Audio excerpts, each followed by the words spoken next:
ఒకసారి అట్లాగే రాజశేఖర రెడ్డి గారు కూడా 7 కొండల్లో ఎందుకు అన్ని కొండలో 3 కొండల దాల్లో మిగిలింది తీసుకొని మనం ఏదో పెద్ద చర్చ కట్టాలి అది అని చెప్పి ప్లాన్ చేసి ఈయన అంతే కదా దాన్ని కలుషితం చేసేసాడు. నువ్వు నీ నమ్మకం నీకు ఉండొచ్చు, నీ దేవుడిని నువ్వు పూజించు, నా నమ్మకానికి నేను పూజ చేసుకుంటా, కానీ ఇతర దేవుళ్ళని ఇతర మతాలని హీనంగా చూడటం, హింసించడం, విమర్శించడం అనేది చేయకూడదు.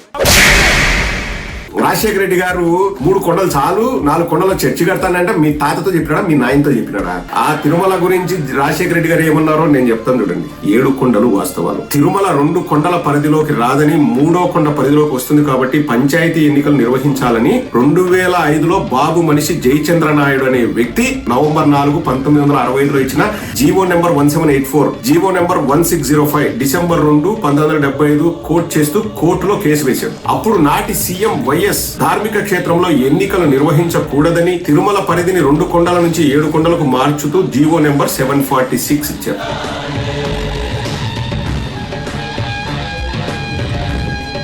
తిరుమలలో అన్యమత ప్రచారాన్ని నిషేధిస్తూ చట్టం తెచ్చారు వైఎస్ గారు.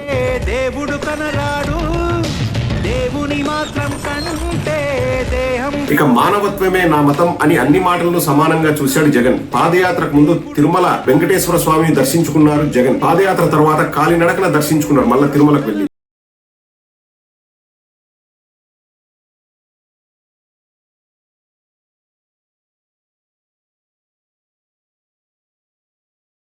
లేకపోతే రాజశేఖర రెడ్డి గారి గురించి ఈ కుక్కలు మాట్లాడుతుంటే దయ్యాలు వేదాలు వల్లించినట్టున్నాయండి. 7 కొండలు ఉండాలి, 2 కొండలు కాదు, అక్కడ పంచాయతీ ఎలక్షన్స్ పెట్టకూడదని జీవో నెంబర్ 746 రాజశేఖర రెడ్డి గారు 2005లో తీసుకొని వచ్చారు. ఛాలెంజ్ చేస్తున్నా స్టేటస్ మోహన్, ఎక్కడ రాజశేఖర రెడ్డి గారు 3 కొండలే ఉండాలి 4 కొండల చర్చి కడతా అని చెప్పారు? కొత్త దవడ పగులుతుంది ముస్లిం మొబ్బున.